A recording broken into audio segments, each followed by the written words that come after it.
Olá, seja muito bem-vindo, muito bem-vinda no canal Edmara Martins. Vou pedir para você ficar aqui comigo. Nós estamos lendo a Bíblia e no final deixe o seu like, o seu comentário. Que Deus abençoe. Mateus 11. João Batista envia mensageiros a Jesus. Terminando de dar instruções aos seus 12 discípulos, Jesus partiu dali para ensinar e pregar nas cidades da região. Ao ouvir falar das obras de Cristo, do cárcere, João mandou seus discípulos perguntar-lhe: Tu és aquele que deveria vir ou devemos esperar outro? Jesus lhes respondeu: Ide e contai a João as coisas que ouves e vedes. Os cegos vêm e os paralíticos andam, os leprosos são purificados e os surdos ouvem. Os mortos são ressuscitados e aos pobres é anunciado o Evangelho. E bem-aventurado aquele que não se escandalizar por minha causa. Jesus dá testemunho de João. Ao partirem, Jesus começou a falar às multidões a respeito de João. Que fostes ver no deserto? Um caniço agitado pelo vento? Mas o que fostes ver? Um homem trajado de roupas finas? Aqueles que vestem roupas finas estão nos palácios dos reis. Então, o que fostes ver? Um profeta? Sim, vos digo, e muito mais do que profeta. Este é aquele de quem está escrito: Estou enviando à tua frente o meu mensageiro, que prepara o teu caminho diante de ti. Em verdade vos digo que entre os nascidos de mulher não surgiu outro maior que João Batista, mas o menor no reino do céu é maior que ele. E desde os dias que João Batista até agora, o reino do céu é tomado à força, e os que se utilizam da força apoderam-se dele. Pois todos os profetas e a lei profetizarão até João. E se quereis dar crédito, é ele o Elias que havia de vir. Quem tem ouvidos, ouça. Mas a quem compararei esta geração?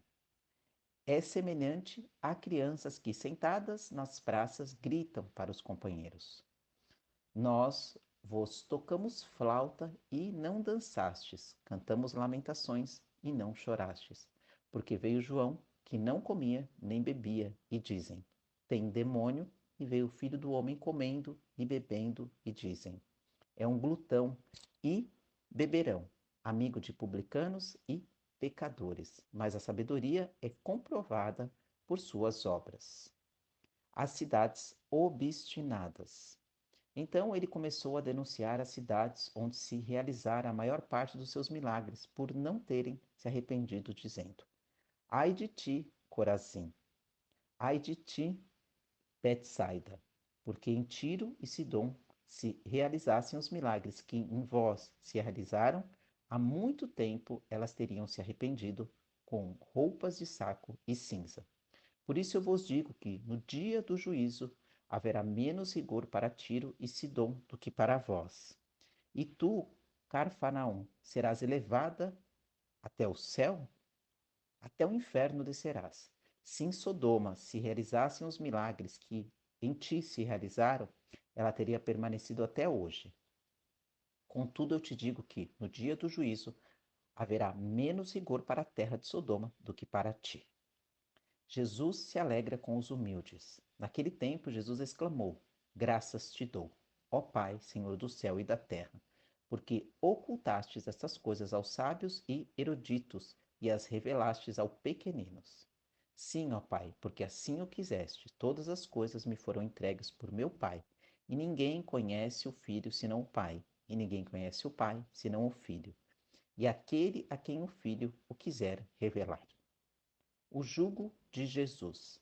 Vinde a mim todos os que estáis cansados e sobrecarregados, e eu vos aliviarei. Tomai sobre vós o meu jugo e aprendei de mim, que sou manso e humilde de coração, e achareis descanso para a vossa alma, porque o meu jugo é suave e o meu fardo é leve. Mateus 12. Jesus é Senhor do sábado. Naquele tempo, Jesus passou pelos campos de cereais num dia de sábado, e os seus discípulos, sentindo fome, começaram a colher espigas e a comer.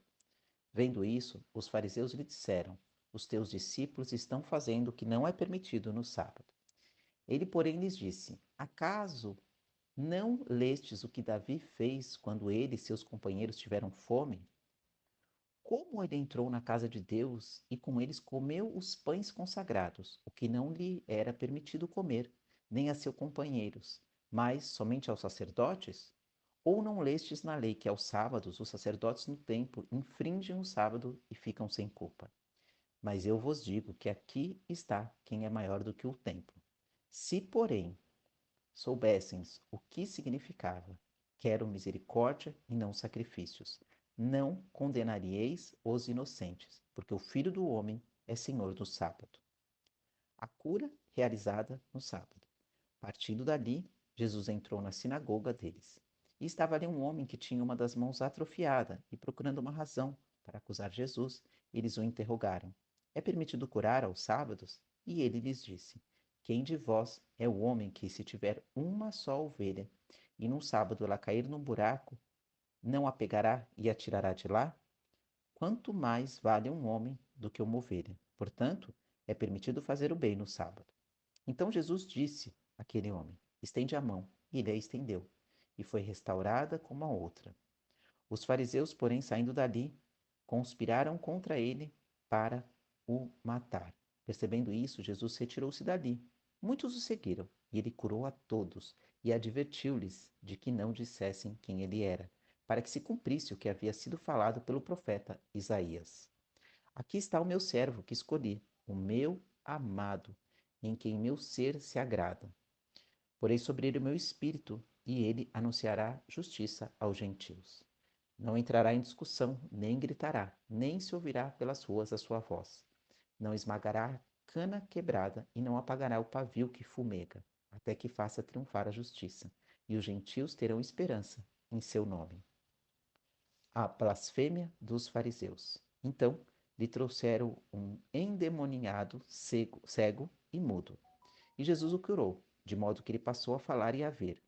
E, espantada toda a multidão, dizia: Será este o filho de Davi?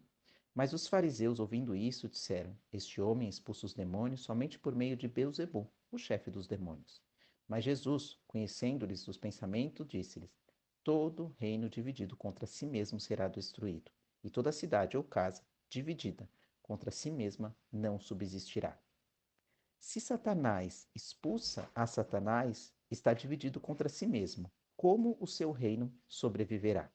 E se expulsa os demônios por meio de Beelzebul, por quem os vossos seguidores os expulsam, por isso eles mesmos serão vossos juízes.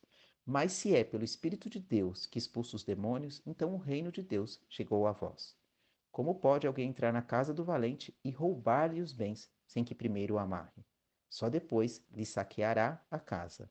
Quem não está comigo, está contra mim, e quem comigo não ajunta, espalha. Portanto vos digo, todo tipo de pecado e blasfêmia será perdoado aos homens, mas a blasfêmia contra o Espírito não será perdoada. Se alguém disser alguma palavra contra o Filho do Homem, isso lhe será perdoado. Mas se alguém falar contra o Espírito Santo, não lhe será perdoado, nem neste mundo, nem no vindouro. As árvores e seus frutos. Pelo fruto se conhece a árvore. Se a árvore é boa, seu fruto será bom. E se a árvore é má, seu fruto será mau. Raça de víboras, como podeis falar coisas boas sendo maus? Pois a boca fala do que o coração está cheio. O homem bom tira coisas boas do seu bom tesouro. O homem mau tira coisas más do seu mau tesouro. Digo-vos que no dia do juízo os homens terão de prestar contas de toda a palavra inútil que proferirem, porque pelas tuas palavras serás absolvido, e pelas tuas palavras será condenado. O milagre do profeta Jonas. Então, alguns escribas e fariseus tomaram a palavra e disseram: Mestre, queremos ver algum sinal da tua parte. Mas ele lhes respondeu: Uma geração má e adúltera pede um milagre, mas nenhum milagre lhe será dado senão o do profeta Jonas. Pois, assim como Jonas esteve 3 dias e 3 noites no ventre do grande peixe, assim o Filho do Homem estará 3 dias e 3 noites no coração da terra. Os habitantes de Ninive se levantarão no juízo contra esta geração e a condenarão, pois se arrependerão com a pregação de Jonas. E aqui está quem é maior que Jonas. A rainha do sul se levantará no juízo contra esta geração e a condenará, pois veio dos confins da terra para ouvir a sabedoria de Salomão. E aqui está quem é maior que Salomão. Quando um espírito impuro sai de um homem, anda por lugares áridos, buscando repouso, mas não o encontra. Então diz: Voltarei para minha casa, de onde saí. E chegando, encontra-a desocupada, varrida e arrumada. Então vai e leva consigo outros 7 espíritos piores que ele, os quais, entrando, passam a habitar a casa. E o último estado deste homem torna-se pior que o primeiro. Assim também acontecerá a esta geração perversa. A família de Jesus. Enquanto ele ainda falava às multidões, a sua mãe e seus irmãos estavam do lado de fora, querendo falar com ele. E alguém lhe disse: Tua mãe e teus irmãos estão lá fora e querem falar contigo. Ele, porém, respondeu ao que falava: Quem é minha mãe? Quem são meus irmãos? E apontando com a mão para os discípulos, disse: Aqui estão minha mãe e meus irmãos. Pois quem fizer a vontade de meu Pai que está no céu, este é meu irmão, irmã e mãe. Glória a Deus, aleluia. O Senhor te abençoe e te guarde, o Senhor faça resplandecer o seu rosto sobre ti e tenha misericórdia de ti. O Senhor levante sobre ti o seu rosto e te dê a paz. Amém.